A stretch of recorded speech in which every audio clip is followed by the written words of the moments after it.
Ladies and gentlemen, sometimes it's very difficult to understand what the people want, especially when we try to govern them with principles that doesn't necessarily reflect their experiences.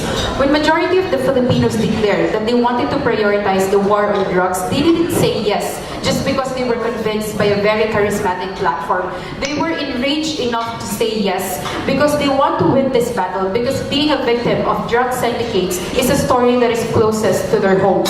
It's not true for government to say that foreign trade relations only work if we have a perfectly aligned political model with other countries. China and the United States aren't necessarily best friends, but they're one of the major trading partners.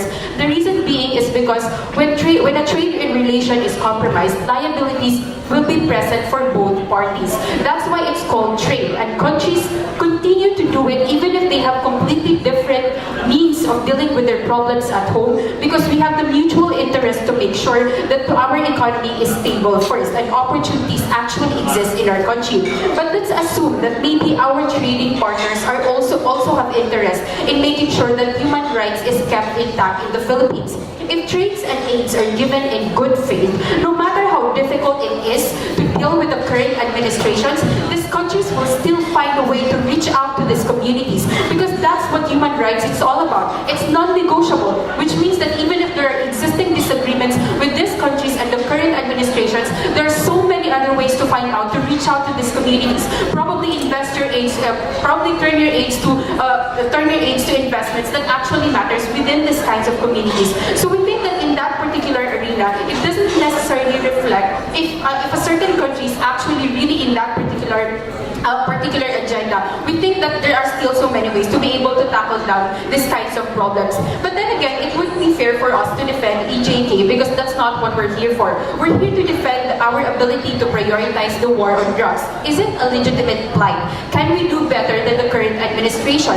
We say yes. In fact, contrast to their case, if we do succeed in the war on drugs, foreign trade relations will naturally ensue. It's a lot worse under their model, because with the existing illegal trades within the Philippines, it's now exposed in the global community, which means that the current image that we have with the outside country is very difficult, because it's very difficult for them to decide whether or not they want to invest in a country that are actually having problems with illegal drugs. So in that particular instance, we don't necessarily want to end up like countries like Colombia and Peru, where they are necessarily unhospitable investments for other countries to invest because of existing international drug cartels.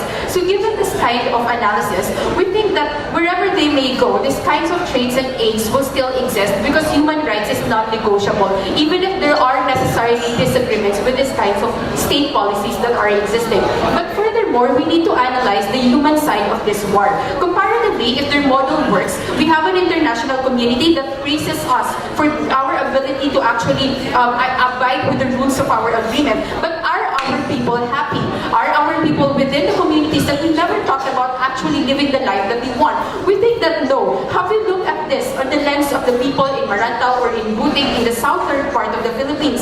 We think that in this coast or in this particular cities, we go to school with the richest children in this particular cities. Only 2 families are actually rich in these countries. But when you ask them actually, what is the source of the livelihoods of their parents, they don't know, because they're not supposed to know. They're not supposed to talk about these kinds of things, because they have been living their lives privileged enough to actually benefit from illegal drug trades. So in this particular instance, we have one family in one city experiencing a very privileged life, while the rest of the people in that school are actually suffering from the kind of trade that are existing within that kind of community. So in that particular instance, we have told you, coming from opposition, that this kinds of war on drugs is something that necessarily needs to be prioritized, not through AJK, but through the counter policy that actually presented to you by leader of opposition.